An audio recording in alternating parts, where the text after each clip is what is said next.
মিয়া ভাই, গরুর লাগা ঘাস কাটার যে একটা ঐতিহ্য, এটা কিন্তু শৈশব বেলার একটা ঐতিহ্য।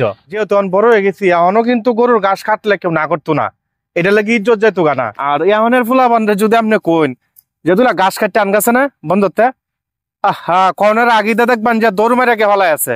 একটা সময় আছেন কি জানুন, যে প্রচুর পরিমাণ ঘাস পাওয়া যেত। গ্রামের মানুষ হইল গিয়ে আইল কাটতে কাটতে আইলিত তো নাই, তা ঘাস ওই বুকের মধ্যে বাড়ির সাইডে যে জমিটি আছে, সেই জমিটির মধ্যে আপনার বড় বড় জাঙ্গাল আছেন। বেশিরভাগ দেখতাম যে বড় বড় জাঙ্গাল আছেন, মানে এক কথায় দুজন মানুষ ওভারটেক করন যেত, একজন আওয়ান যেত আর একজন যাওয়ান যেত। বিষয়টা এমন আছেন।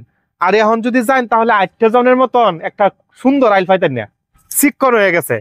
মানে বুঝি না, ক্ষেতের ভাতে যদি ফ্যাট না ভরে তাহলে কি আইলের ভাতে ফ্যাট ভরে? হ্যাঁ অবশ্যই ভরে। যদি না ভরতো তাহলে আইল দিলে 1 ইঞ্চি পরিমাণ করে লো না। অবশ্যই আগের মতন জাঙ্গালের মতন বড় সড়ো করে রাখলো, মানুষ আনিগুনি করতে গরু বা চুল্লে আইতে অনেক সুযোগ সুবিধা হইলো। জালাগেটের ভিতরে সবচেয়ে বেশি বা ধান ক্ষেতের ভিতরে যে গাছটা পাইতাম, এটা হলো হাওয়া গাছ। আমরা নেত্রকোনা আঞ্চলিক ভাষা হাওয়া কই, আপনারা বাসা এটা কি কইতারি না। আমি একটা গাছ কাটতে আপনারা দেখাই, তে আপনারা হয়তো চিনবেন। যারা হইলো গিয়ে আপনারা 90 দশকের পরে জন্ম, তারা কইতার পারেন আর কি। এই যে গাছটা, এটার নাম হইতে হাওয়া গাছ। প্রচুর পরিমাণে এই গাছটা কাটছি। তবে এই গাছের পাশাপাশি কিছু কিছু ফুলাবারে যা করতো, এই 2-1টা গুছিও কাটতে ফেলতো আর কি। কারণ এটা কিন্তু ধান ক্ষেতের মতনই, এটার লাগে ধানও 2-1টা কাটতে ফেলতো। এমন কইতারেন জামনে করছেন না। হ্যাঁ, যে সময় লোকিয়া গুনা টুনা বুঝছি না, জান্নাত জাহান্নামি চিনছি না, এই সময় তো চুরি করাটা আসনক কিছু না। যথেষ্ট পরিমাণ করাটা কিন্তু ভাল লাগছে, বুঝছি না দেখে করছি। আল্লাহ কিন্তু কমাও করে দেবে, কারণ এটা গুণা হয়েছে না।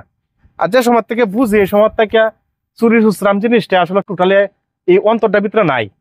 যদি থাকতো তাহলে অবশ্যই আমার বাড়ি 3 তলা বিল্ডিং থাকতো। কারণ আমি যে লেভেলের আসলে ঘোরাফেরা মানুষের সাথে করি, আমি যদি চুরি করতাম তাহলে অনেক টিয়ার মালিক হয়ে গেলাম এতদিনে। চুরি সুসরামের অভ্যাস নাই দেখে আমার বাড়ি কিন্তু আমার টিন সেট ভেঙে পড়ে হইতেছে। যাই হোক, এই যে বস্তাটা হলে আমার তো ভাই কারো হয়েছে, কারো হয়ে থাকলে সমস্যাটা কি তা? মানে খুবই লজ্জাজনক ব্যাপার বোঝা যাইতেছে। এই যে একটু আগে ডায়লগটা দিলাম যে আসলে যারা লজ্জা করে এরা বিক করে গাইবো। তুই কি বিক করে গাইতে চাস? ক না। বিক করে যদি না গাইতে চাস তাহলে কর্তব্য কি, তোর যে কর্ম আছে এই কর্ম তোর করণই লাগবো। এটা লজ্জার কিছু না। বুক ফুলায় তুই কাজ করবি যে আমার নিজের কাজ আমি নিজে করি। আমি বাঙালি, আমি একজন কৃষক, আমি একজন কৃষকের সন্তান, এটা গর্ব করার বিষয়। তুই যদি মনে কর যে না আমার বাপ হইলো গিয়ে কৃষক, না পরিচয় দিতে এটা খারাপ লাগে, আমি মনে করি তুই মানুষ না। সিরিয়াসলি আপনারা যারা এটা মনে করবেন আপনারা মানুষ না, নিজের মাথাটারা একটু বিবেকটারা প্রশ্ন করেন যে আপনি খুঁজে পাইবেন। আরে যে বাপ মা হইলো গিয়া কৃষি কাজ করিয়া আপনার এই পর্যন্ত বড় করছে, আপনারা পড়াশোনা করাইছে, আজকে আপনি শিক্ষিত হয়েছেন, বাপ হয়ে গেল মূর্খ। আরে মেয়ে সবচেয়ে বড় মূর্খ তো আপনি, শিক্ষিত হয়ে লাভ হয়েছে না। যাই হোক, মাইন্ড করেন না যে কথাটি কিন্তু আসলে জাগার কথা দেখি কিন্তু জাগাত পৌঁছানোর চেষ্টা করি। কথার মধ্যে যদি কোনো ভুল ত্রুটি হয়ে থাকে অবশ্যই কমা দৃষ্টিতে দেবেন যা।